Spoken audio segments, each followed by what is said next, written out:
당신의 가족이 당신을 치매 환자로 만들려 한다면 78세 이만호 씨는 우연히 알게 됐습니다. 며느리가 3개월간 작성한 거지. 관찰 기록표, 같은 질문 반복, 약 복용 잊음, 집 주소 기억 못함, 전부 조작이었습니다. 목적은 단 하나, 후견인 제도로 재산을 빼앗는 것. 하지만 이만호 씨는 당하고만 있지 않았습니다. 오히려 그들이 상상도 못한 완벽한 역습을 준비했죠. 과연 78세의 노인은 어떻게 가족의 음모를 이겨냈을까요? 지금부터 실화 같은 이야기가 시작됩니다. 끝까지 들으시면 당신도 충격받을 겁니다. 이것은 우리 모두의 이야기입니다. 평화의 균열. 이만호는 새벽 5시면 어김없이 눈이 떠졌다. 78년을 살아온 몸은 이미 알람보다 정확했다. 그는 천천히 침대에서 일어나 거실로 나갔다. 아들, 내외와 손녀가 아직 자고 있는 시간이었다. 조용했다. 그 고요함이 그에겐 하루 중 가장 평화로운 시간이었다. 부엌으로 가서 보리차를 끓였다. 냄비에서 김이 모락모락 올라왔다. 그는 찬장에서 머그잔을 꺼내 차를 따랐다. 따뜻한 온기가 손에 전해졌다. 창밖으로는 이제 막 밝아오는 서울 하늘이 보였다. 이 아파트는 그가 평생을 모아 마련한 집이었다. 서울 강북의 25평 아파트. 크지도 작지도 않은 적당한 크기였다. 만호는 평생을 교육청 공무원으로 살았다. 32살에 공무원 시험에 합격해서 58살 정년퇴직까지 26년을 한 길만 걸었다. 월급은 많지 않았지만 착실하게 모았다. 아내 박영희와 함께 절약하며 살았고 아들 도윤을 대학까지 보냈다. 그리고 이 집을 샀다. 영희가 가장 좋아했던 집이었다. 하지만 5년 전 영희가 세상을 떠났다. 췌장암이었다. 진단받고 6개월 만에 떠났다. 너무 빨랐다. 만호는 그 후로 혼자 이 집에서 살았다. 처음엔 괜찮았다. 책도 읽고 공원도 산책하고 복지관도 다녔다. 하지만 시간이 갈수록 외로움이 밀려왔다. 빈집은 너무 고요했다. 저녁이면 혼자 밥을 먹으며 텔레비전만 켰다. 그럴 때마다 영희가 그리웠다. 그때 아들 도윤이 제안했다. 아버지, 우리랑 같이 살까요? 혼자 계시면 힘드시잖아요. 만호는 망설였다. 자식에게 폐를 끼치고 싶지 않았다. 하지만 도윤은 계속 설득했다. 아버지, 제발 오세요. 수아도 할아버지 보고 싶어 해요. 손녀 얘기가 나오자 마음이 흔들렸다. 그렇게 1년 전부터 아들 가족과 함께 살기 시작했다. 처음엔 좋았다. 손녀 수아는 예쁘고 밝은 아이였다. 초등학교 4학년인 수아는 할아버지를 보면 달려와 안겼다. 할아버지, 학교에서 이런 일 있었어요. 제잘제잘 이야기하는 손녀를 보면 행복했다. 며느리 정은경도 겉으론 공손했다. 아버님, 진지 드세요. 아버님, 산책 다녀오세요. 정중한 말투로 대했다. 만호는 안심했다. 좋은 며느리를 만났다고 생각했다. 하지만 석 달쯤 지나면서 뭔가 달라지기 시작했다. 은경의 태도가 미묘하게 변했다. 처음엔 눈치채지 못했다. 아주 작은 변화였으니까. 아버님, 오늘 약 드셨어요? 같은 말을 하루에 3번씩 물었다. 네, 먹었어. 정말요? 아침에 안 드신 것 같은데. 만호는 어리둥절했다. 분명 먹었는데 왜 자꾸 확인할까? 그리고 일주일 전쯤부터는 더 이상했다. 은경이 이웃집 아주머니에게 이런 말을 했다. 시아버님이 요즘 깜빡깜빡하세요. 걱정이에요. 만호는 그 말을 우연히 복도에서 들었다. 가슴이 철렁했다. 자신은 멀쩡한데 왜 그런 말을 하는 걸까? 아니, 정말 내가 깜빡거리나? 불안이 밀려왔다. 그날 밤이었다. 만호는 잠이 오지 않아 침대에 누워 있었다. 밤 11시쯤 됐을까? 거실에서 목소리가 들렸다. 수아와 은경의 목소리였다. 만호는 귀를 기울였다. 엄마, 할아버지 집 언제 오리거돼? 수아의 천진난만한 목소리였다. 쉬, 조용히 해. 할아버지 들어. 은경의 목소리는 낮았다. 근데 엄마가 그랬잖아. 나중에 이 집 우리 거 된다고. 그래. 근데 아직이야. 조금만 기다려. 언제까지? 곧. 만호의 심장이 쿵쾅거렸다. 손이 떨렸다. 이 집을 노리고 있었다는 건가? 자신이 죽기를 기다리고 있다는 건가? 그는 이불을 움켜쥐었다. 숨소리가 거칠어졌다. 진정하려 애썼지만 쉽지 않았다. 그날 밤 만호는 한숨도 자지 못했다. 천장만 바라보며 생각했다. 혹시 내가 잘못 들은 걸까? 아니, 분명히 들었어. 그럼 내가 과민 반응하는 건가? 자식이 부모 재산 물려받는 건 당연한 거 아닌가? 하지만 뭔가 석연치 않았다. 수아의 말투에서 기다림이 아니라 조바심이 느껴졌다. 은경의 대답에서는 계획이 느껴졌다. 새벽이 되자 만호는 일어나 거실로 나갔다. 평소처럼 보리차를 끓였다. 손이 여전히 떨렸다. 찻잔을 들다가 바닥에 떨어뜨릴 뻔했다. 그는 소파에 앉아 창밖을 바라봤다. 해가 떠오르고 있었다. 하지만 그의 마음속엔 어둠이 깔리고 있었다. 평생을 정직하게 살아온 사람이었다. 남을 속이거나 해친 적 없었다. 공무원으로서도 한 번도 뇌물을 받은 적 없었다. 아내와 아들에게도 성실한 남편이자 아버지였다. 그런데 지금 자신의 가족이 자신을 어떻게 생각하고 있는 걸까? 재산, 집, 그것만 기다리는 건가? 아침 7시가 되자 아들이 일어났다. 아버지 벌써 일어나셨어요? 도윤은 평소처럼 인사했다. 만호는 아들을 바라봤다. 38살 된 아들.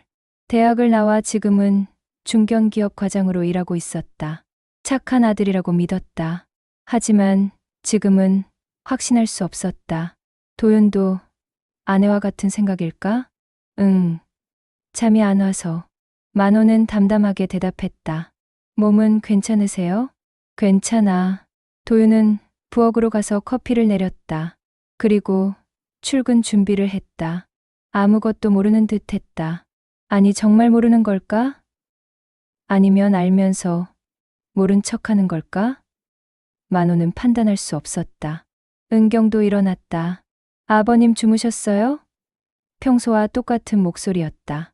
만호는 고개만 끄덕였다. 은경은 아침 준비를 시작했다. 수아를 깨우고 학교 갈 준비를 시켰다. 가족이 모두 나간 후 만호는 혼자 남았다. 고요한 거실.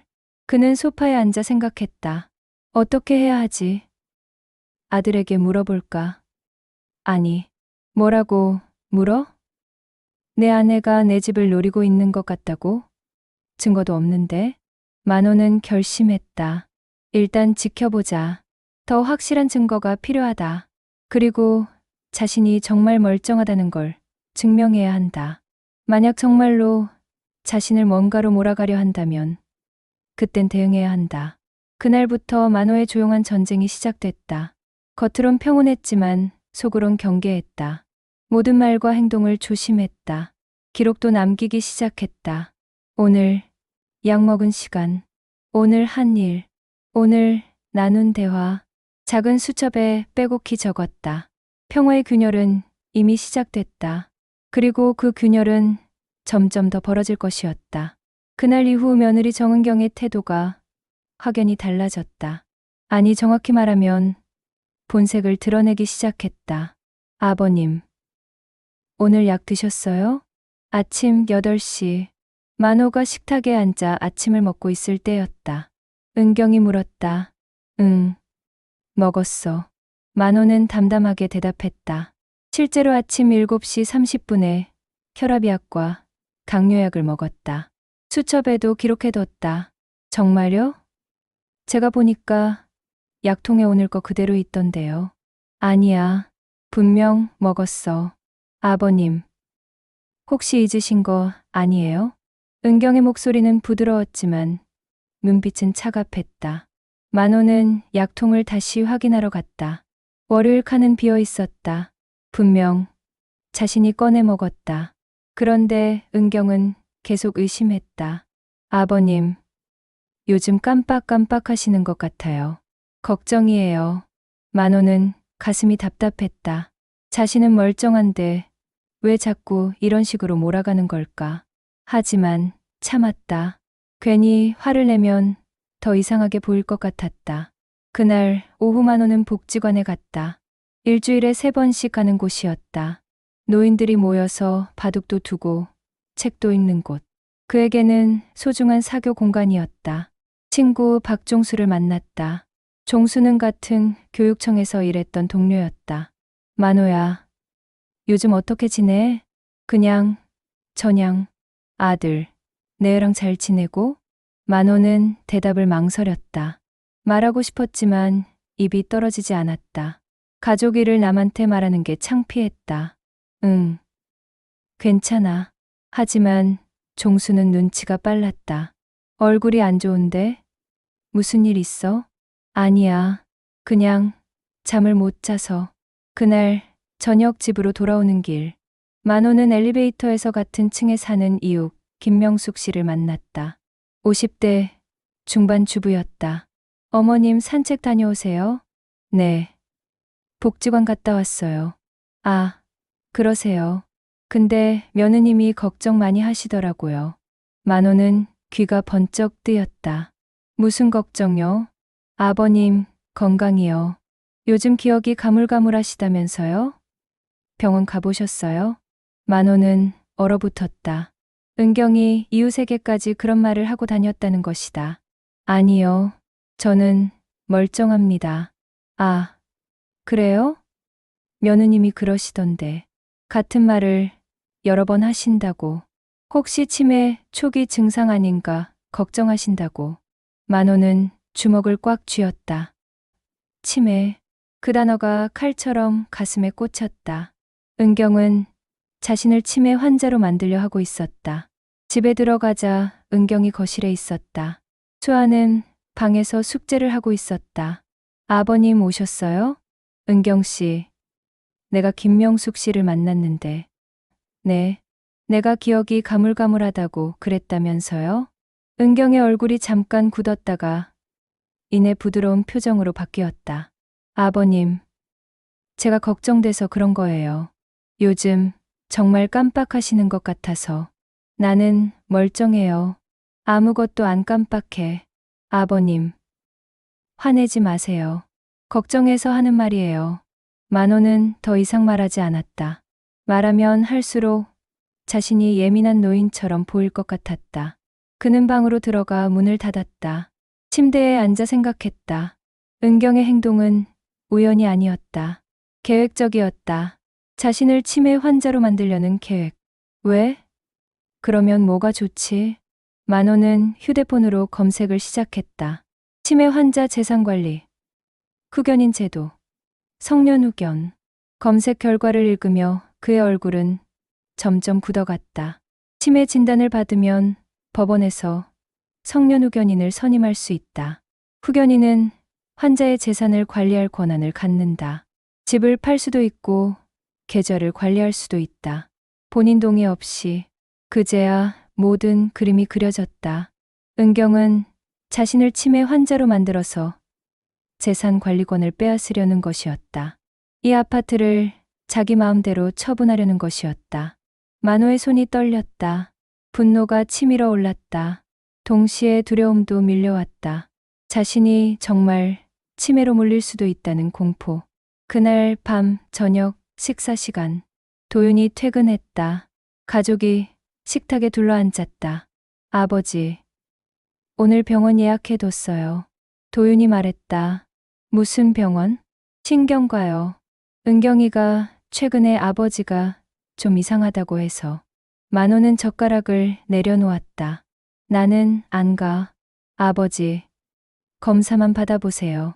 아무것도 아니면 다행이고 나는 멀쩡하다고. 왜 자꾸 나를 환자로 만들려고 해? 아버지, 화내지 마세요. 은경이 끼어들었다. 걱정돼서 그래요. 요즘 정말 깜빡하시잖아요. 언제 내가 깜빡했어? 어제도 같은 얘기 3번 하셨어요. 복지관 이야기. 만호는 기억을 더듬었다. 어제 복지관에 갔다는 얘기를 했다. 한 번만 했다. 분명히. 그런데 은경은 3번 했다고 주장했다. 아니야. 한 번만 했어. 아버님. 제가 들었어요. 아침에 한 번, 점심에 한 번, 저녁에 또 한 번. 거짓말이었다. 만호는 수첩에 기록해뒀다. 복지관 이야기는 저녁 한 번뿐이었다. 하지만 은경은 태연하게 거짓말을 했다. 수아가 말했다. 할아버지, 진짜 같은 말 여러 번 하셨어요. 만호는 손녀를 바라봤다. 10살짜리 아이까지 가담하고 있었다. 엄마가 시킨 대로. 도윤아, 너도 그렇게 생각하니? 아들은 눈을 피했다. 아버지, 일단 병원만 가보세요. 제발요. 만호는 더 이상 말하지 않았다. 밥을 먹지 못하고 방으로 들어갔다. 침대에 누워 천장을 바라봤다. 이제 확실해졌다. 은경뿐 아니라 도윤도 아마 알고 있는 것 같았다. 아니면 아내에게 조종당하고 있거나 수아까지 동원해서 자신을 고립시키고 있었다. 만호는 수첩을 꺼냈다. 오늘 있었던 일을 빼곡히 적었다. 오전 7시 30분 약 복용. 오전 8시 아침 식사. 오후 2시 복지관. 저녁 6시 김명숙 씨와 대화. 저녁 7시 가족 식사. 복지관 이야기는 한 번만 했음. 은경이 3번 했다고 거짓말. 기록을 남겨야 했다. 나중에 증거가 될 수도 있으니까. 그날 밤 만호는 또 잠을 못 이뤘다. 자신이 처한 상황이 점점 심각해지고 있었다. 며느리는 이웃에게까지 소문을 퍼뜨리고 있었다. 아들은 병원 예약까지 했다. 손녀는 거짓 증언을 하고 있었다. 이대로 가면 자신은 정말 치매 환자가 될지도 몰랐다. 진짜가 아니라 억지로 만들어진 치매 환자로. 만호는 결심했다. 싸워야 한다. 방법을 찾아야 한다. 이대로 당할 수는 없다.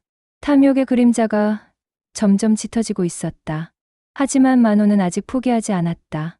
78년을 살아온 지혜로 맞서야 했다. 새벽이 밝아왔다. 만호는 일어나 거실로 나갔다. 또 하루가 시작됐다. 보이지 않는 전쟁의 하루가. 그날은 화요일이었다. 도윤과 은경이 모두 외출한 사이였다. 수아는 학교에 갔고 집에는 만호 혼자 남았다. 그는 거실을 청소하다가 소파 쿠션 사이에 끼어있는 종이 한 장을 발견했다. 꺼내보니 프린트된 표였다. 제목이 눈에 들어왔다. 아버님 치매 증상 관찰 기록표. 만호의 손이 멈췄다. 심장이 빠르게 뛰기 시작했다. 표를 펼쳤다. 날짜별로 자신의 행동이 기록되어 있었다. 하지만 그 내용을 보는 순간 만호는 충격에 휩싸였다. 9월 3일 같은 질문을 3번 반복함. 오늘이 며칠이지? 라고 계속 물음. 거짓말이었다. 9월 3일은 복지관에 갔던 날이다. 그런 질문을 한 적이 없다. 수첩에도 기록되어 있다. 9월 5일 약 먹었다고 하면서 약통에 그대로 남아있음. 본인은 먹었다고 주장. 이것도 거짓이다. 5일은 약을 정확히 먹었다. 사진까지 찍어뒀다. 자기 방어를 위해. 9월 8일 손녀 이름을 헷갈려함. 수연이라고 불렀다가 정정. 말도 안 되는 소리였다. 손녀 이름이 수아라는 걸 모를 리 없다. 한 번도 다른 이름으로 부른 적 없다. 9월 12일 외출 후 집 주소를 찾지 못해 이웃에게 물어봄. 이건 완전히 날조다. 만호는 자신의 집 주소를 정확히 알고 있다. 우편물도 직접 받고 택배도 스스로 수령한다. 기록은 계속됐다. 총 20여 개의 항목. 모두 거짓이거나 과장된 내용이었다. 만호의 손이 떨렸다. 종이가 바들바들 흔들렸다. 이건 단순한 기록이 아니었다. 증거를 만들고 있는 것이었다. 자신을 치매 환자로 만들기 위한 조작된 증거. 만호는 휴대폰으로 표를 사진 찍었다. 증거를 남겨야 했다. 그리고 다시 소파 쿠션 사이에 종이를 끼워 넣었다. 발각되면 안 됐다. 오후 늦게 은경이 돌아왔다. 장을 보고 온 모양이었다. 만호는 평소처럼 행동했다. 표정 관리가 힘들었지만 참았다. 아버님, 집에 계셨어요? 응. 청소 좀 했어. 아, 고마워요. 아버님, 저녁 뭐 드시고 싶으세요? 아무거나 괜찮아. 은경은 부엌으로 갔다. 만호는 그녀의 뒷모습을 바라봤다. 어떻게 저렇게 태어날 수 있을까? 자신을 매일 거짓말로 엮으면서. 그날 저녁 도윤이 돌아왔다. 저녁 식사 후 거실에서 텔레비전을 보고 있을 때였다. 은경이 전화를 받았다. 발코니로 나가더니 문을 닫았다. 하지만 목소리는 새어나왔다. 만호는 텔레비전 소리를 줄였다. 귀를 기울였다. 어머니, 지금 아버님 집에 계세요. 은경이 누군가와 통화하고 있었다. 네. 기록은 계속하고 있어요. 20개 넘게 모았어요. 만호의 심장이 쿵쾅거렸다. 다음 주에 병원 가기로 했어요. 도윤이가 예약했어요. 네. 맞아요. 법적으로 치매 진단받으면 재산은 가족이 관리할 수 있다니까요. 후견인 제도? 네. 알아봤어요. 법원에 신청하면 된대요. 집도 팔 수 있고요. 본인 동의 없이도. 만호는 숨이 막혔다. 주먹을 꽉 쥐었다. 손톱이 손바닥을 파고들었지만 느껴지지 않았다. 어머니도 증인으로 나서 주세요. 시아버님이 최근 많이 이상하다고. 네. 우리가 걱정해서 병원 데려가는 거라고. 그렇게 말하면 돼요. 감사합니다. 어머니. 이거 성공하면 집 처분하고 새 아파트 살 수 있어요. 전화가 끊어졌다. 은경이 발코니에서 나왔다. 만호는 재빨리 텔레비전을 보는 척했다. 아버님, 춥지 않으세요? 제가 온도 높일게요. 아니, 괜찮아. 은경은 웃으며 지나갔다. 마치 아무 일도 없었던 것처럼. 만호는 방으로 들어갔다. 문을 잠그고 침대에 앉았다. 온몸이 떨렸다. 분노와 두려움이 동시에 밀려왔다. 친정어머니까지 가담했다는 것이다. 증인으로 나서겠다고, 거짓 증언을 하겠다고, 자신이 이상하다고 법원에 말하겠다는 것이다. 이제 그림이 완전히 보였다. 은경과 도윤, 그리고 은경의 어머니까지 3대 1이었다. 아니 수아까지 포함하면 4대 1. 78세 노인 한 명을 상대로 4명이 공모하고 있었다. 목적은 명확했다. 자신을 치매 환자로 만들어서 재산 관리권을 빼앗는 것. 이 아파트를 팔아서 그 돈으로 자기들이 원하는 집을 사는 것. 자신의 의사는 전혀 고려하지 않은 채 만호는 수첩을 꺼냈다. 오늘 발견한 것들을 빼곡히 적었다. 치매 증상 기록표 발견. 모두 거짓 내용. 은경의 전화 통화 내용. 친정어머니 증인으로 나서기로. 목적 후견인 제도 이용해 재산 탈취. 집 팔아서 새 아파트 구입 계획. 적으면서도 손이 떨렸다. 이게 현실이라는 게 믿기지 않았다. 자신의 가족이 자신에게 이런 짓을 하고 있다니. 밤이 깊어갔다. 만호는 잠들지 못했다. 창밖을 바라봤다. 서울의 야경이 반짝였다. 저 많은 집들 중에 자신처럼 가족에게 배신당하는 노인이 또 얼마나 있을까. 다음 날 아침 만호는 일찍 일어났다. 결심이 섰다. 더 이상 당하고만 있을 수 없었다. 증거를 더 모아야 했다. 그리고 대응 방법을 찾아야 했다. 복지관에 가서 박종수를 만났다. 이번엔 솔직하게 말하기로 했다. 종수야, 사실은 말이야. 만호는 조심스럽게 자신의 상황을 설명했다. 기록표 이야기, 전화 통화 내용, 모든 것. 종수는 심각한 표정으로 들었다. 만호야, 그건 범죄야. 사기고 명예훼손이야. 나도 알아. 근데 어떻게 해야 하지? 일단 증거를 더 모아. 그리고 변호사 상담받아봐. 법률구조공단에 가면 무료로 상담해줘. 그래야겠지? 그래. 그리고 혹시 몰라. 건강검진 받아. 멀쩡하다는 걸 의학적으로 증명해둬. 만호는 고개를 끄덕였다.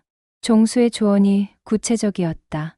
평생 같은 직장에서 일한 동료의 말이라 믿음이 갔다. 고마워. 종수야. 내가 있어서 다행이야. 당연하지. 우리가 몇 년 봤는데. 힘내. 그날 집으로 돌아오는 길. 만호는 마음이 조금 가벼워졌다. 혼자가 아니었다. 친구가 있었다. 그리고 법이 있었다.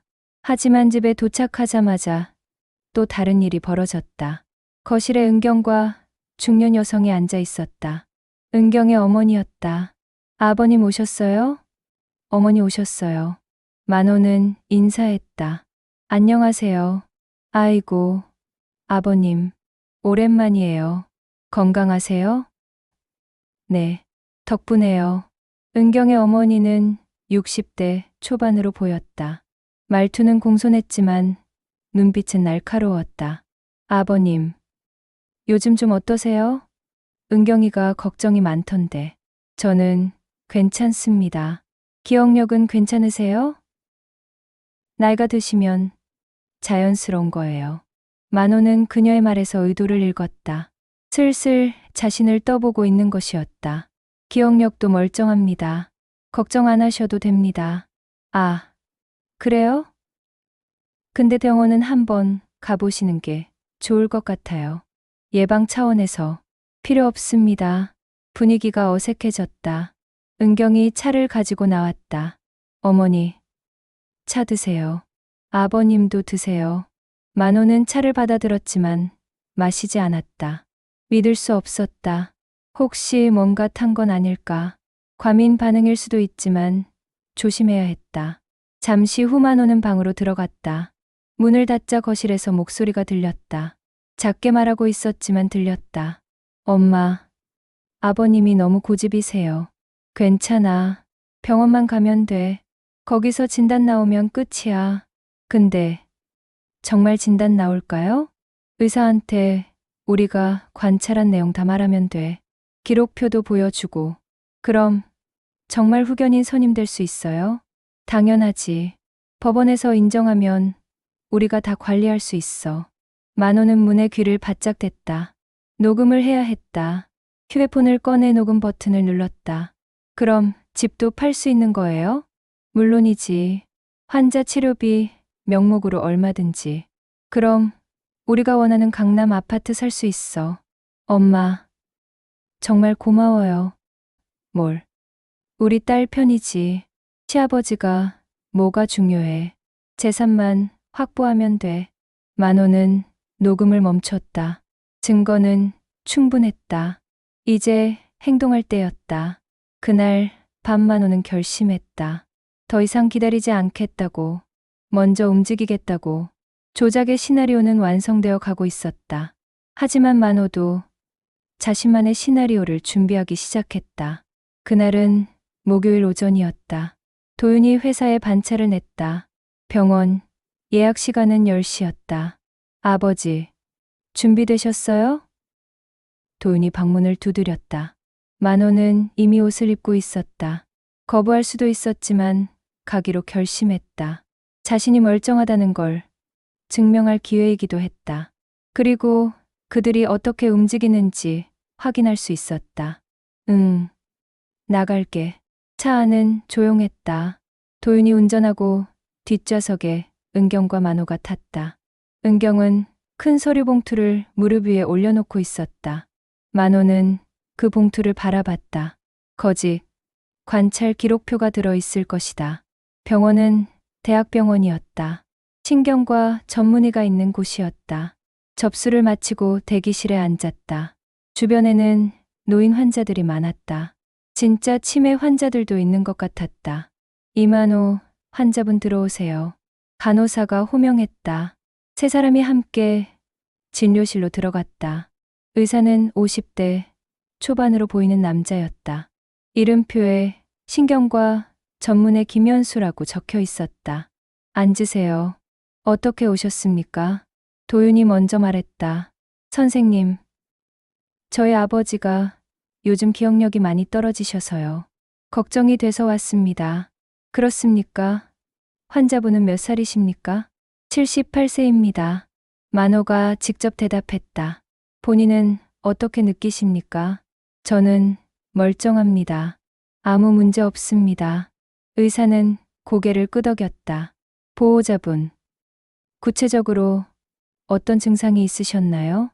은경이 서류 봉투를 열었다. 기록표를 꺼냈다. 선생님, 저희가 3개월간 관찰한 기록입니다. 의사는 기록표를 받아 읽기 시작했다. 표정이 점점 심각해졌다. 만호는 가슴이 두근거렸다. 같은 질문을 반복하고 약 복용을 잊어버리고 가족 이름을 헷갈리고 의사가 중얼거렸다. 네, 선생님. 최근에는 집 주소도 기억 못 하셨어요. 은경이 거짓말을 덧붙였다. 환자분, 이게 사실입니까? 아닙니다. 전부 거짓말입니다. 만호는 단호하게 말했다. 아버지, 도윤이 난처한 표정을 지었다. 선생님, 환자분이 부인하는 건 흔한 일입니다. 치매 환자는 자신의 증상을 인지하지 못하거든요. 은경이 말했다. 의사는 고개를 끄덕였다. 그럴 수 있습니다. 일단 간단한 검사를 해보겠습니다. 의사는 만호에게 질문을 시작했다. 오늘이 몇 월 며칠입니까? 10월 18일 목요일입니다. 대통령이 누구입니까? 만호는 정확하게 대답했다. 100에서 7을 계속 빼보세요. 93, 86, 79, 72. 모든 질문에 정확하게 답했다. 의사는 기록을 적으며 고개를 끄덕였다. 기억력, 검사도 해보겠습니다. 제가 3가지 단어를 말하면 기억해 주세요. 비행기, 연필, 사과. 비행기, 연필, 사과. 좋습니다. 조금 후에 다시 물어볼게요. 의사는 다른 질문들을 계속했다. 그림 그리기, 시계 그리기, 단어 기억하기. 만호는 모두 정확하게 해냈다. 아까 제가 말한 3단어가 뭐였죠? 비행기, 연필, 사과입니다. 의사는 기록을 마치고 고개를 들었다. 검사 결과 환자분은 정상입니다. 인지 기능에 문제가 없어 보입니다. 만호는 안도했다. 하지만 은경의 얼굴이 굳었다. 선생님, 그럴 리가 없습니다. 집에서는 분명히 이상해요. 보호자분, 병원에서 검사할 때는 긴장해서 일시적으로 정상처럼 보일 수 있습니다. 하지만 이 정도면 치매는 아닙니다. 그럼 정밀 검사는 안 하나요? MRI나 혈액 검사 같은 거요. 도윤이 물었다. 필요하다면 할 수 있지만 지금 상태로는 권장하지 않습니다. 은경이 다시 말했다. 선생님, 저희가 3개월간 관찰한 기록인데요. 이걸 무시하실 건가요? 의사는 기록표를 다시 봤다. 이건 주관적 관찰입니다. 의학적 검사 결과와는 다릅니다. 그럼 우리가 거짓말한다는 건가요? 은경의 목소리가 날카로워졌다. 그런 뜻은 아닙니다. 다만 환자분은 현재 정상이십니다. 만호는 의사에게 감사했다.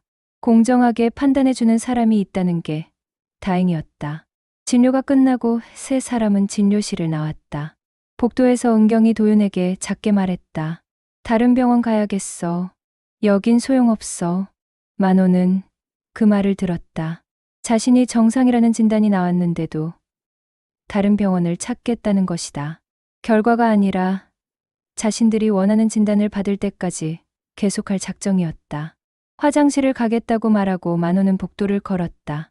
의사가 진료실에서 나와 간호사실로 가는 게 보였다. 만호는 재빨리 주머니에서 메모지를 꺼냈다. 미리 준비해 둔 것이었다. 저는 이만호입니다. 가족이 저를 치매 환자로 만들려 하고 있습니다. 거짓 관찰 기록으로 재산을 빼앗으려 합니다. 도와주세요. 010-3847-XX. 메모지를 작게 접어 바닥에 떨어뜨렸다. 의사 진료실 문 앞이었다. 누군가 발견할 것이다. 아니면 의사가 나올 때 볼 것이다. 화장실에 다녀온 척하고 돌아왔다. 도윤과 은경이 대기실에서 기다리고 있었다. 아버지, 가시죠. 집으로 돌아오는 차 안. 은경이 휴대폰으로 통화했다. 엄마, 안 됐어요. 의사가 정상이래요. 전화 너머에서 은경, 어머니의 목소리가 들렸다. 크게 말하는 바람에 만호도 들렸다. 뭐, 그럼 다른 병원 가야지. 진단 받을 때까지. 네. 다음 주에 다른 곳 예약할게요. 만호는 창밖을 바라봤다. 그들은 포기하지 않을 것이다. 한번 정상 판정을 받았지만 계속 다른 병원을 찾아다닐 것이다. 언젠가는 자기들이 원하는 진단을 내려줄 의사를 만날 때까지. 오후에 집에서 쉬고 있는데 문자가 왔다. 모르는 번호였다. 이만호님, 김연수 의사입니다. 메모 발견했습니다. 심각한 상황으로 판단됩니다. 법률 상담 받으시길 권합니다. 필요하시면 제가 의학적 소견서 작성해 드리겠습니다. 만호는 눈물이 날 것 같았다. 도와주는 사람이 있었다. 의사가 자신을 믿어줬다. 감사합니다, 선생님. 큰 도움이 됩니다. 답장을 보냈다. 그리고 박종수에게도 전화했다. 종수야, 오늘 병원 갔다 왔어.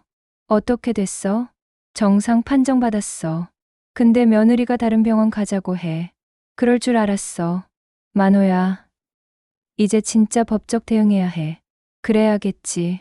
내일 법률구조공단 갈게. 그래. 나도 같이 갈까? 고마워. 혼자 갈 수 있어. 전화를 끊고 만호는 수첩을 펼쳤다. 오늘 있었던 일을 기록했다. 10월 18일 목요일. 대학병원 신경과 방문. 김연수 의사 진료. 모든 검사 정상. 의사 소견.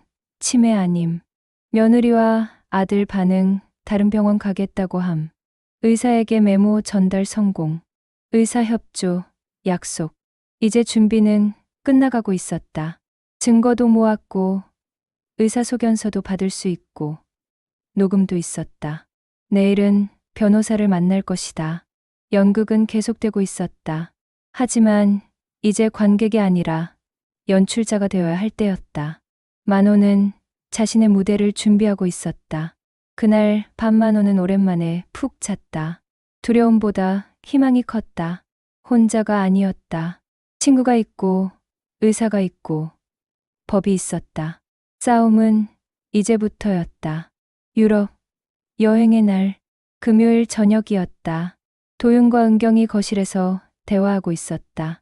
만호는 방에서 책을 읽는 척하며 귀를 기울였다. 여보, 이번에 유럽 여행 가는 거 어때? 은경의 목소리였다. 갑자기 왜? 답답해. 좀 쉬고 싶어. 아버님, 일도 스트레스고. 그래도 지금은 이번이 기회야. 항공권 할인도 하고 열흘만. 응. 잠시 침묵이 흘렀다. 알았어. 예약해봐. 만호는 책을 덮었다. 열흘. 그들이 집을 비우는 열흘. 기회였다. 다음날 아침 은경이 만호에게 말했다. 아버님, 저희가 다음 주에 유럽 여행 갈 거예요. 그래? 열흘 정도요. 괜찮으시죠? 응.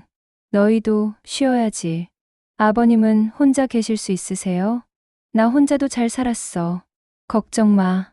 은경은 조금 놀란 듯 했다. 만호가 반대하거나 붙잡을 줄 알았는지 모른다. 하지만 만호는 담담했다. 음식은 냉장고에 채워놓을게요. 수화도 친정 맡기고요. 그래. 잘 다녀와. 일주일 후 출발 날이 왔다. 월요일 아침 일찍 도윤과 은경은 큰 캐리어 2개를 끌고 나갔다. 아버지, 잘 계세요. 전화 드릴게요. 응. 조심해서 다녀와라. 혹시 급한 일 있으면 연락하세요. 알았어. 걱정 마. 문이 닫혔다. 차 소리가 멀어졌다. 만호는 창문으로 그들의 차가 아파트 단지를 빠져나가는 걸 지켜봤다. 완전히 사라질 때까지. 그리고 움직였다. 만호는 방으로 가서 준비해둔 서류, 가방을 꺼냈다. 그동안 모아둔 모든 증거, 녹음 파일, 사진, 수첩, 의사소견서, 그리고 자신의 모든 재산 관련 서류. 먼저 은행에 갔다. 평소 거래하던 지점이 아니라 다른 동네 은행으로 갔다. 새 계좌를 만들었다. 아들과 며느리는 모르는 계좌, 그리고 기존 계좌의 돈을 모두 이체했다. 예금, 적금, 연금이 들어오는 계좌까지 전부 새 계좌로 옮겼다. 고객님, 확인하십니다. 총역 3천만 원 이체 완료됐습니다. 감사합니다. 평생 모은 돈이었다. 남편과 함께 절약하며 모았고 퇴직금과 연금으로 차곡차곡 쌓은 돈. 이제 안전한 곳으로 옮겼다. 다음은 부동산이었다. 강북의 한 중개소를 찾아갔다. 미리 알아본 곳이었다. 어서 오세요. 무엇을 도와드릴까요? 25평 아파트 찾습니다. 전세나 매매. 예산은 어떻게 되십니까? 1억 5천 정도. 중개인은 몇 군데를 보여줬다. 세 번째 본 아파트가 마음에 들었다. 깨끗하고 조용한 동네. 복지관도 가깝고 공원도 있었다. 이걸로 할게요. 네? 벌써 결정하시게요? 네. 계약합시다. 그날 오후 계약금을 지불하고 계약서에 도장을 찍었다. 이사는 일주일 후로 잡았다. 도윤과 은경이 돌아오기 전에 집으로 돌아와 만호는 중개소에 전화했다. 이번에는 다른 곳이었다. 현재 살고 있는 아파트를 팔고 싶습니다. 주소가 어떻게 되십니까? 만호는 주소를 알려줬다. 시세대로 받고 빨리 팔고 싶습니다. 네, 내일 나가서 확인하겠습니다. 다음날 중개인이 왔다. 집을 둘러봤다. 좋은 아파트네요. 금방 나갈 겁니다. 얼마나 걸릴까요? 일주일이면 계약자 나올 겁니다. 그럼 부탁합니다. 만호는 집 안을 정리하기 시작했다. 자신의 물건들을 박스에 담았다. 옷, 책, 사진, 서류. 많지 않았다. 78년을 살았지만 소유물은 적었다. 간소하게 살아온 삶이었다. 박종수가 전화했다. 만호야, 어떻게 되고 있어? 계획대로야. 집 구했어. 진짜? 빠르네. 열흘밖에 없으니까 서둘러야지. 이사는 언제? 다음 주 금요일. 도와줄 수 있어? 당연하지. 내가 갈게. 고마워. 종수야. 며칠이 지났다. 중개소에서 연락이 왔다. 매수자 나왔습니다. 내일 계약하고 싶다는데요. 좋습니다. 진행하세요. 목요일 오후 계약이 성사됐다. 만호는 계약서에 도장을 찍었다. 매매대금은 2주일 안에 받기로 했다. 집은 한 달 안에 비워주기로 했지만 만호는 일주일 안에 나갈 생각이었다. 축하드립니다. 좋은 거래였습니다. 감사합니다. 집으로 돌아오는 길에 만호는 하늘을 올려다봤다. 맑았다. 마음도 맑았다. 두렵지 않았다. 오히려 시원했다. 금요일, 이사날이었다. 박종수가 친구 2명을 데리고 왔다. 작은 용달차도 불렀다. 만호야, 짐이 이게 다야? 응, 이게 전부야. 생각보다 적네.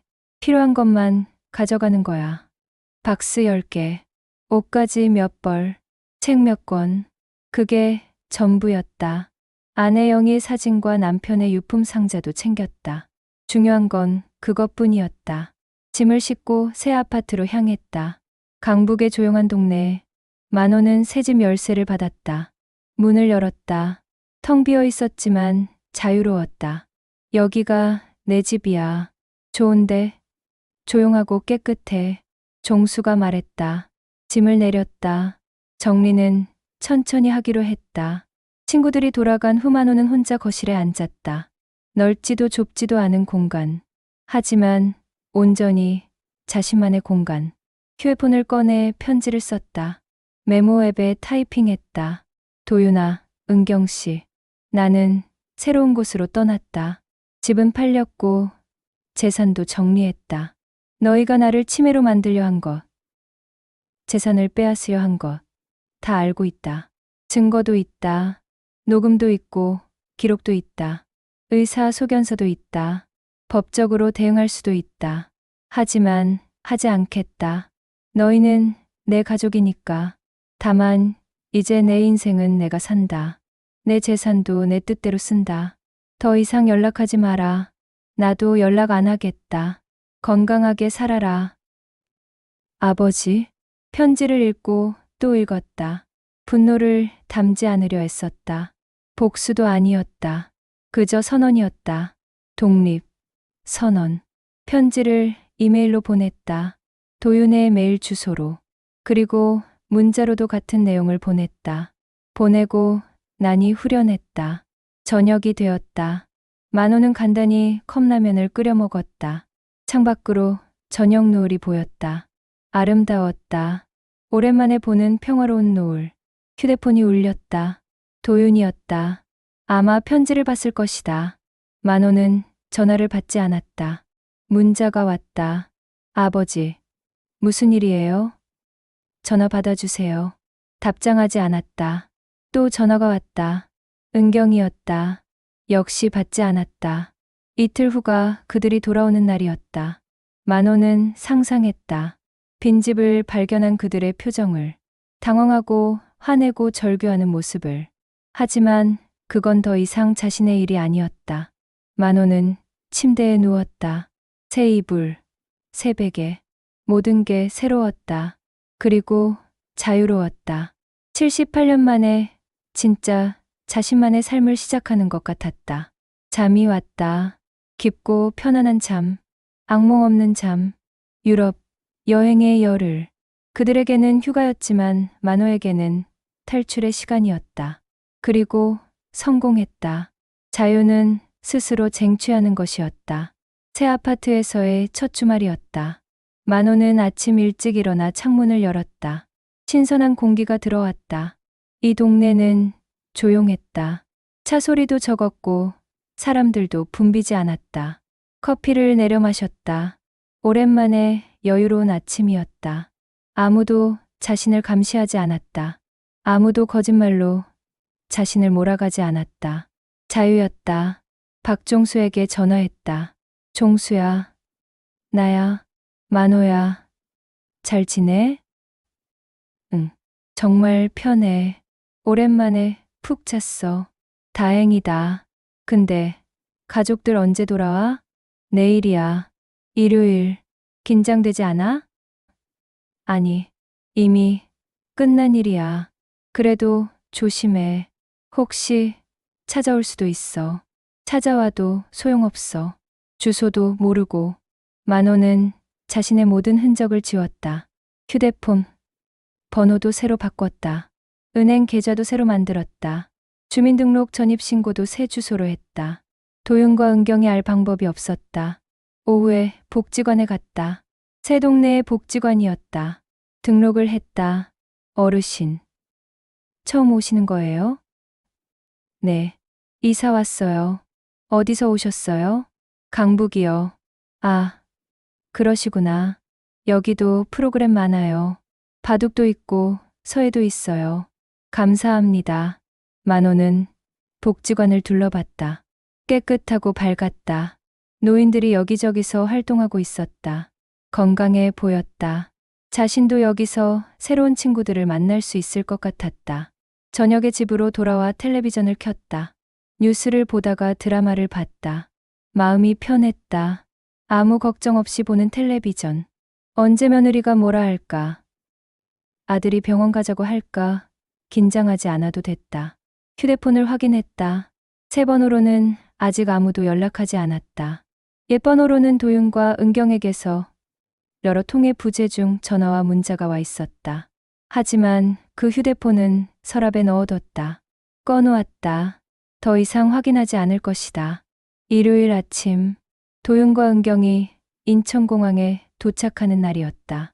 비행기는 오전 11시에 도착 예정이었다. 집까지는 1시간 반 정도 걸릴 것이다. 그러면 오후 1시쯤 집에 도착할 것이다. 만호는 시계를 봤다. 지금 10시. 그들은 이제 공항에 도착했을 것이다. 짐을 찾고 세관을 통과하고 있을 것이다. 아무것도 모른 채 11시 30분. 그들은 아마 택시를 탔을 것이다. 혹은 공항버스. 집으로 향하고 있을 것이다. 유럽 여행 이야기를 나누면서 피곤하지만 행복한 표정으로. 12시. 만호는 점심을 먹었다. 간단하게 김치찌개를 끓였다. 혼자 먹는 밥이지만 맛있었다. 자유의 맛이었다. 12시 45분.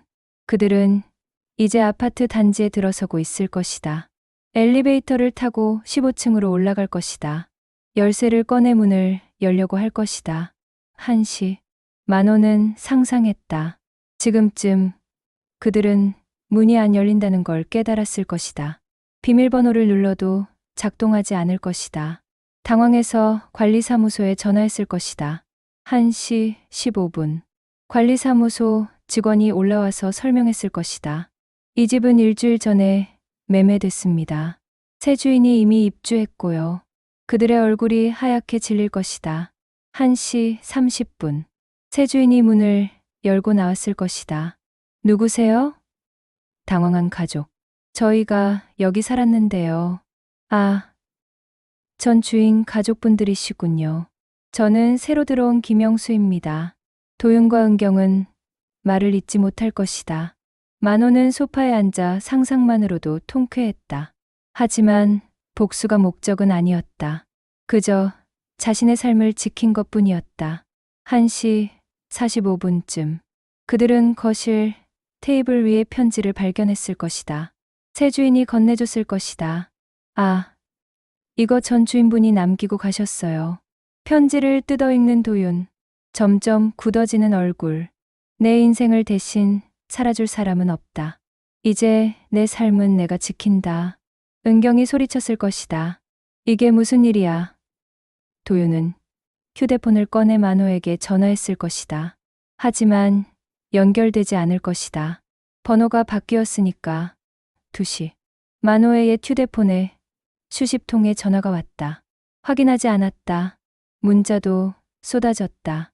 아버지, 어디 계세요? 아버지, 전화 받아주세요. 아버지, 제발요. 이게 무슨 일이에요? 집이 왜 팔렸어요? 설명해 주세요. 만호는 휴대폰을 다시 서랍에 넣었다. 읽지 않을 것이다.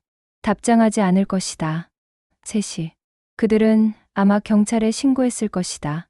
하지만 경찰은 아무것도 할 수 없을 것이다. 집주인이 자기 집을 팔았는데 무슨 범죄인가? 만호는 합법적으로 모든 일을 처리했다.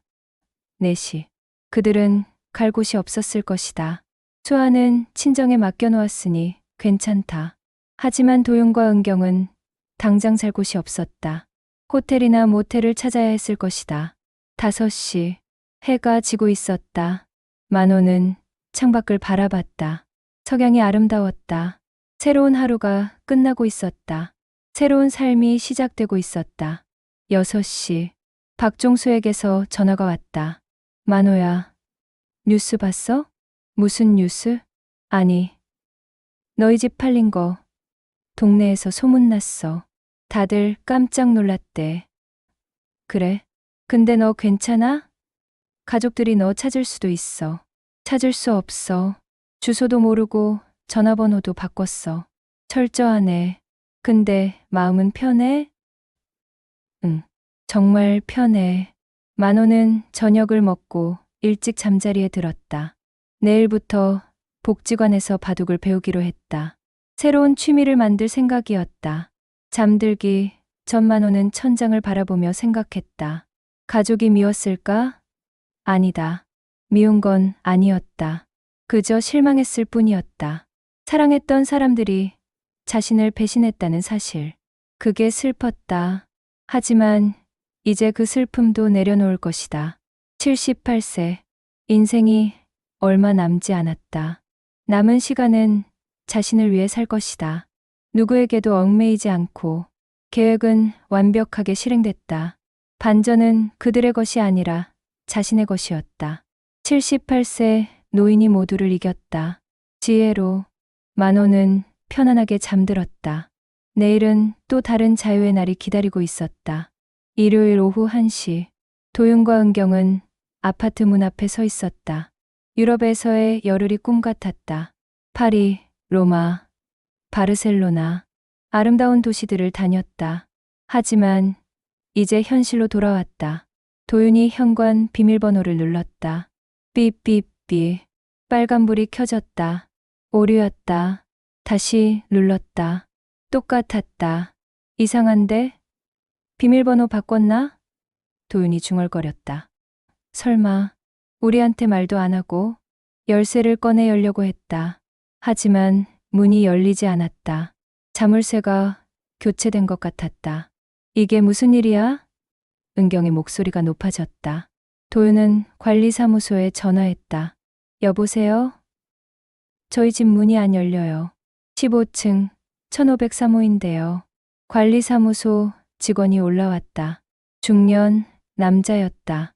어떻게 된 거예요? 문이 왜 안 열리죠? 직원은 난처한 표정을 지었다. 손님들 혹시 모르고 계신 건가요? 뭐려? 이 집은 일주일 전에 매매가 완료됐습니다. 뭐라고요? 은경이 소리쳤다. 새 주인분이 이미 입주하셨고요. 자물쇠도 교체하셨습니다. 도윤은 얼굴이 창백해졌다. 그럴 리가 없어요. 우리 아버지 집인데 전 주인 이만호 씨께서 직접 매매 계약하셨습니다. 일주일 전에 이사도 나가셨고요. 어디로요? 어디로 가셨는데요?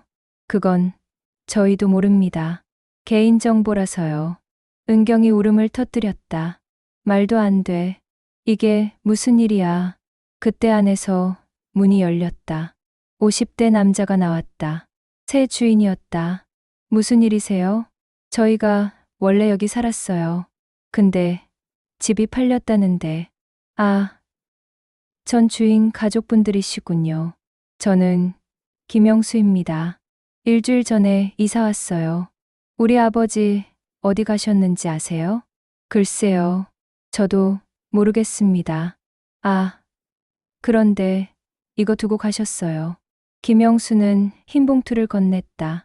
도윤이 떨리는 손으로 봉투를 뜯었다. 편지였다. 도윤아, 은경씨. 나는 새로운 곳으로 떠났다.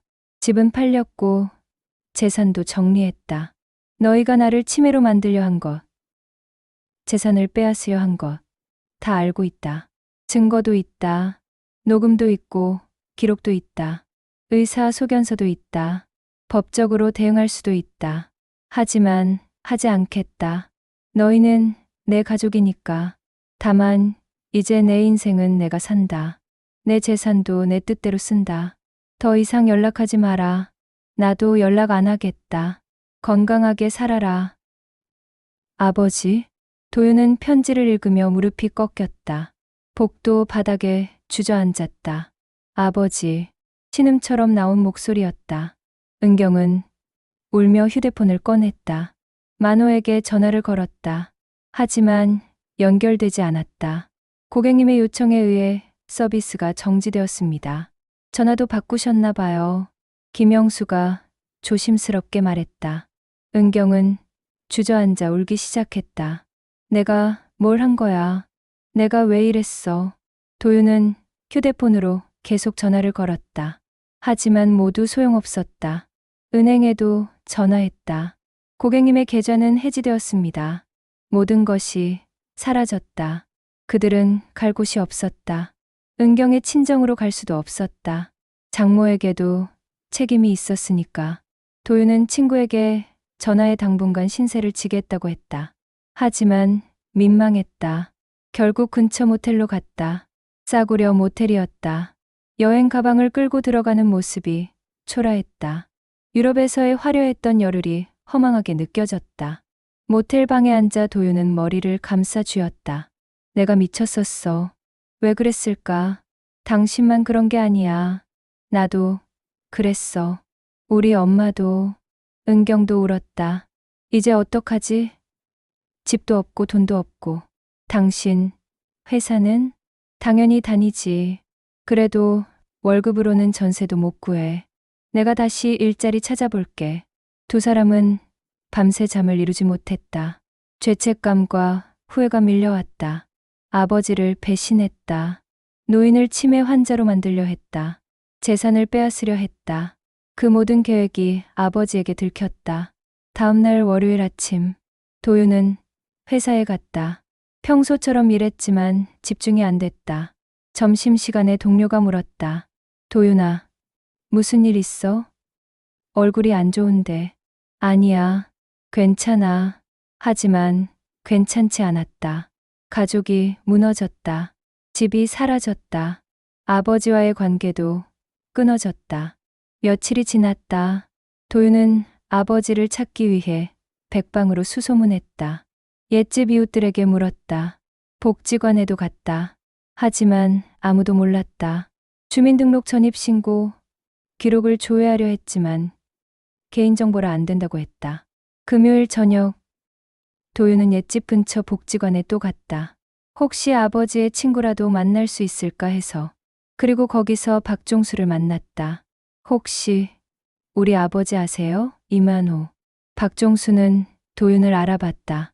아들분이시군요. 네. 아버지 어디 계신지 아세요? 종수는 잠시 망설이다 말했다. 알긴 하지만 말해줄 수 없습니다. 제발요. 아버지께 사과하고 싶어요. 당신들이 뭘 했는지 다 알고 있습니다. 치매로 몰려고 했죠. 재산 빼앗으려고. 도윤은 고개를 숙였다. 죄송합니다. 정말 잘못했습니다. 만호 씨는 지금 평화롭게 살고 계십니다.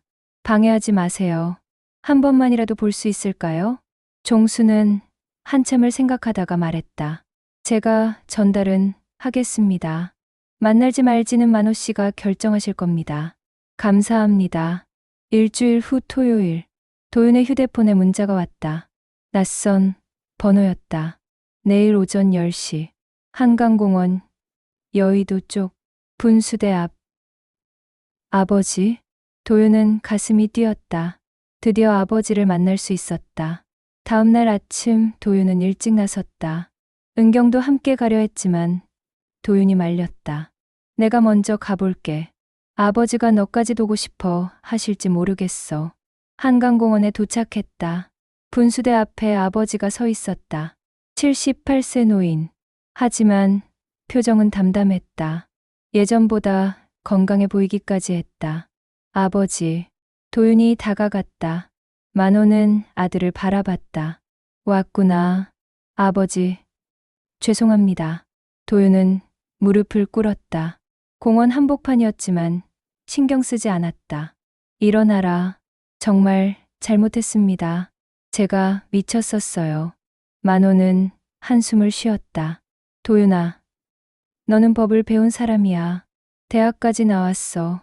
그런데 어떻게 사람의 도리를 잊을 수 있니? 변명의 여지가 없습니다. 내 아내가 시킨 거냐? 아니면 내 생각이었냐? 도윤은 대답하지 못했다. 둘 다였다. 탐욕은 함께 키웠다. 아버지를 치매 환자로 만들려고 했지. 내 재산을 빼앗으려고 했고. 그게 자식이 할 짓이냐? 죄송합니다. 정말 죄송합니다. 미안하다고 다 되는 게 아니야. 신뢰는 한번 깨지면 회복할 수 없어. 기회를 주세요. 제가 달라지겠습니다. 만호는 고개를 저었다. 도윤아, 나는 이제 내 삶을 살 거야. 얼마 남지 않은 인생이지만 자유롭게 살 거야. 너희 때문에 내 노년을 망치고 싶지 않아. 그럼 저희는 어떡해요? 너희끼리 살아라. 수아는 잘 키워야 해. 그 아이만큼은 탐욕스럽게 키우지 마라. 아버지. 만호는 돌아섰다. 건강해라. 그게 내가 해줄 수 있는 마지막 말이다. 아버지. 도윤이 소리쳤지만 만호는 돌아보지 않았다. 천천히 걸어갔다. 뒷모습이 쓸쓸했지만 단호했다. 도윤은 그 자리에 주저앉아 울었다. 가족이 무너진 순간이었다. 탐욕이 모든 것을 앗아갔다. 새로운 아침. 그로부터 석 달이 지났다. 겨울이 왔다가 봄이 오고 있었다. 만호는 새 아파트에서의 생활에 완전히 적응했다. 매일 아침 6시에 일어났다. 창문을 열면 신선한 공기가 들어왔다. 보리차를 끓이고 간단한 아침을 먹었다. 혼자 먹는 밥이었지만 편안했다. 아무도 감시하지 않았다. 아무도 거짓말로 몰아가지 않았다. 아침 식사 후 근처 공원으로 산책을 나갔다. 30분 정도 걷는 코스였다. 공원에는 다른 노인들도 많았다. 인사를 나누고 짧은 대화를 했다. 어르신, 오늘도 산책하시네요. 네. 날씨가 좋아서요. 건강하세요. 고맙습니다. 간단한 대화였지만 따뜻했다. 이웃들은 만호를 존중했다. 치매 환자 취급하지 않았다. 정상적인 사람으로 대했다. 오전 10시쯤 복지관에 갔다. 만호는 이제 복지관의 단골이었다. 바둑을 배웠고 제법 실력이 늘었다. 서예반에도 등록했다. 붓글씨를 쓰는 시간이 평화로웠다. 박종수와도 자주 만났다. 옛 복지관에서 이쪽으로 가끔 찾아왔다. 만호야, 요즘 어때? 좋아. 정말 편해. 얼굴이 밝아졌어. 예전보다 훨씬. 그래? 나도 그렇게 느껴. 두 사람은 바둑을 두며 이야기를 나눴다. 종수는 좋은 친구였다. 힘들 때 옆에 있어준 사람이었다. 점심은 복지관 식당에서 먹었다. 2,000원으로 먹는 식사였지만 푸짐했다. 다른 노인들과 함께 식사하며 웃고 떠들었다. 외롭지 않았다. 오후에는 집에서 쉬었다. 책을 읽거나 텔레비전을 봤다. 낮잠을 자기도 했다. 아무도 방해하지 않는 시간이었다. 저녁은 간단하게 해먹었다. 김치찌개나 된장찌개. 반찬은 복지관에서 나눠준 것을 먹었다. 혼자 먹는 저녁이었지만 충분했다. 어느 봄날 오후 만호는 한강공원에 나갔다. 벤치에 앉아 강을 바라봤다. 벚꽃이 만개했다. 아름다웠다. 사람들이 산책하고 자전거를 탔다. 만호는 지난 일들을 생각했다. 도윤과 은경. 그들이 자신에게 한 일들. 치매로 몰려고 했던 것. 재산을 빼앗으려 했던 것. 분노는 이제 없었다. 미움도 사라졌다. 그저 안타까움만 남았다. 탐욕이 사람을 얼마나 변하게 만드는지. 도윤은 착한 아이였다. 어릴 적엔 효자였다. 대학 다닐 때도 아르바이트하며 용돈 벌어 썼다. 그런 아들이 어떻게 그렇게 됐을까? 은경. 처음 만났을 때는 공손한 며느리였다. 웃으면서 인사하던 모습이 기억났다. 하지만 탐욕이 그녀를 바꿨다. 시아버지를 이용 대상으로만 봤다. 만호는 한숨을 쉬었다. 돈이란 참 무서운 거야. 옆 벤치에 70대로 보이는 여성이 앉아 있었다. 만호의 말을 들었는지 말을 걸었다. 무슨 일 있으세요? 아, 아닙니다. 그냥 혼잣말이었어요. 저도 돈 때문에 자식들과 싸웠어요. 다들 그런가 봐요. 그러셨어요? 네. 근데 이제는 혼자 살아요. 편해요. 만호는 고개를 끄덕였다. 자신만 겪는 일이 아니었다. 많은 노인들이 비슷한 일을 겪는다는 걸 알았다. 어르신.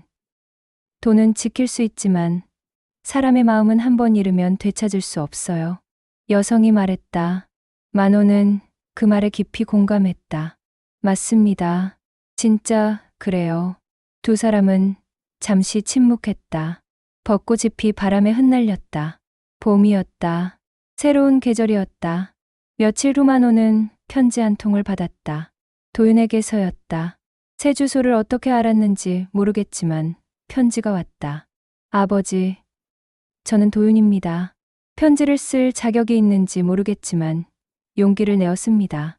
아버지께 다시 한번 진심으로 사과드립니다. 제가 잘못했습니다. 은경도 깊이 반성하고 있습니다. 저희는 지금 작은 전셋집에서 살고 있습니다. 힘들지만 열심히 일하고 있습니다. 수아는 건강하게 잘 크고 있습니다. 아버지를 그리워합니다. 아버지께 용서를 구하지는 않겠습니다. 자격이 없으니까요. 다만 건강하시길 바랍니다. 행복하시길 바랍니다. 사랑합니다. 아버지. 아들 도윤 올림. 만호는 편지를 읽으며 눈가가 촉촉해졌다. 미운 건 아니었다. 여전히 아들이었다. 하지만 다시 함께 살 수는 없었다. 신뢰는 한번 깨지면 회복하기 어려웠다. 만호는 답장을 쓰지 않았다. 대신 수아 앞으로 용돈을 보냈다. 20만 원. 손녀를 위한 돈이었다. 딸이나 사위가 아니라 수아만을 위한 것. 그리고 짧은 메모를 함께 넣었다. 수아야, 할아버지야. 건강하게 잘 자라렴. 공부 열심히 하고 착한 사람이 되렴. 욕심 많은 어른이 되지는 마라. 할아버지는 너를 사랑한단다. 할아버지. 봉투를 붙이고 집으로 돌아오는 길. 만호는 가벼운 마음이었다. 원망도 없었고 미련도 없었다. 그저 앞으로 남은 시간을 자신을 위해 살 것이다. 그날 밤 만호는 일기를 썼다. 요즘 일기를 쓰기 시작했다. 하루를 정리하는 시간이었다. 오늘도 좋은 하루였다. 공원에서 벚꽃을 봤다. 아름다웠다. 복지관에서 바둑을 뒀다. 이겼다. 기분이 좋았다. 도윤에게서 편지가 왔다. 읽었다. 답장은 하지 않았다. 수아에게 용돈을 보냈다. 이제 나는 자유롭다. 두렵지 않다. 나이 든다는 것은 약해지는 게 아니다. 진짜로 자유로워지는 과정이다. 내 삶은 내 것이다. 아무도 빼앗을 수 없다. 행복하다. 일기를 덮고 만호는 침대에 누웠다. 편안한 침대, 자신만의 공간. 78년을 살았고 이제야 진짜 자유를 얻었다. 창밖으로 달이 보였다. 밝았다. 내일도 좋은 날이 될 것이다. 만호는 미소 지으며 눈을 감았다. 편안한 잠이 왔다. 악몽 없는 잠, 자유로운 잠. 세상에는 나쁜 사람도 있지만 좋은 사람도 있다. 탐욕도 있지만 선의도 있다. 그리고 가장 중요한 것은 자신의 존엄을 지키는 것이다. 나이가 들어도 포기하지 않으면 된다. 싸울 수 있다. 이길 수 있다. 그리고 자유로워질 수 있다. 만호는 그것을 증명했다. 78세 노인이 세상에 보여준 교훈이었다. 새로운 아침이 또 올 것이다. 그리고 그 아침은 자유의 아침이다. 에필로그. 이만호는 지금도 그 동네에서 살고 있다. 매일 산책하고 복지관에 다니며 평화롭게 지낸다. 친구들이 생겼고 웃음이 많아졌다. 도윤과 은경은 작은 집에서 살며 열심히 일한다. 탐욕을 버렸다. 수아는 건강하게 자라고 있다. 그들은 다시 만나지 않는다. 하지만 서로를 원망하지는 않는다. 각자의 길을 간다. 만호가 세상을 떠날 때 그의 재산은 복지관과 아동보호시설에 기부될 것이다. 그것이 그의 유언이다. 돈보다 중요한 건 존엄이다. 가족보다 중요한 건 자유다. 이것이 이만호가 남긴 마지막 교훈이다. 이만호 씨의 이야기 어떠셨나요? 78세에도 포기하지 않고 자신의 존엄을 지켜낸 한 노인. 그의 용기가 우리에게 말합니다. 나이는 숫자일 뿐이다. 진짜 중요한 건 자신을 지키는 용기다. 혹시 이 이야기가 마음에 와닿으셨다면 좋아요 버튼으로 응원해 주세요.